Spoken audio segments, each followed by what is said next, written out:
আমি 2,33,27,000 মানুষের প্রতিনিধি হিসেবে বলছি, এই মহতী বিধানসভার সামনে দাঁড়িয়ে বলছি, আমার একাধিক এমএলএ কে সাথে নিয়ে বলছি, আপনারা যোগ্য।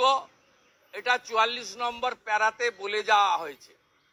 কাদের চাকরি বাতিল হবে তাদের কারো তালিকা প্রকাশ না করলেও সুপ্রিম কোর্ট 3-4টি বিষয় বলেছেন।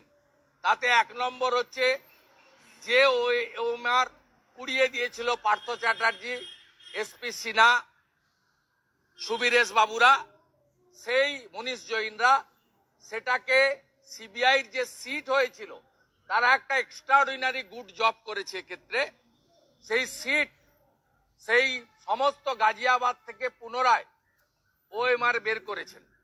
তাতে সুপ্রিম কোর্ট পরিষ্কার 44 প্যারাতে বলেছে ওএমআর এ যাদের নাম্বার টেম্পারিং করা হয়েছে কেবলমাত্র তাদের চাকরি বাতিল করতে হবে। তালিকাটা এসএসসি রাজ্য সরকার পরিচালিত, তাকে ঠিক করতে হবে, যেহেতু কোর্টে দেয়নি।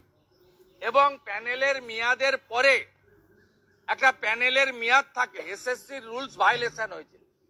এই মেয়াদের পরে যে 2000 জন কোভিডের সময় নিয়োগ হয়েছে, 2020 সালে বিকাশ ভবনে লুকিয়ে লুকিয়ে ইন্টারভিউ করে নিয়োগ করা হয়েছে, সেই তাদেরকে বাতিল করার জন্য বলা হয়েছে। এমন 3-4টি পয়েন্ট তারা দিয়েছেন।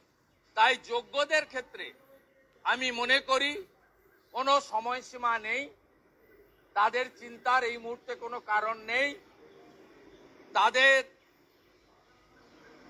সুপ্রিম কোর্টে ইন্ডিভিজুয়াল রিট করার অ্যাম্পেল স্কোপ রয়েছে, অতএব তাদের সঙ্গে বাংলা আছে। আপনারা মেধাযুক্ত শিক্ষক, শিক্ষিকা, শিক্ষাকর্মী, আপনারা এতটুকু মাথা নত করবেন না। সুপ্রিম কোর্টের অর্ডারে রাজ্য সরকারের অসহযোগিতার কথা বলা হয়েছে, 17 দফা করাপশনের কথা বলা হয়েছে, 17 type of malpractices happen regarding this recruitment, এটা বলা হয়েছে।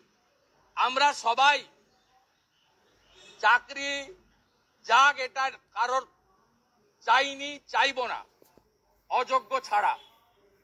কিন্তু আমরা সবাই 2022 সালের 5ই মে মমতা ব্যানার্জির সভাপতিত্বে যে অতিরিক্ত শূন্যপদ তৈরির রেজুলেশন ক্যাবিনেট করেছিল, সেই ক্যাবিনেটকে জেলে দেখতে চাই।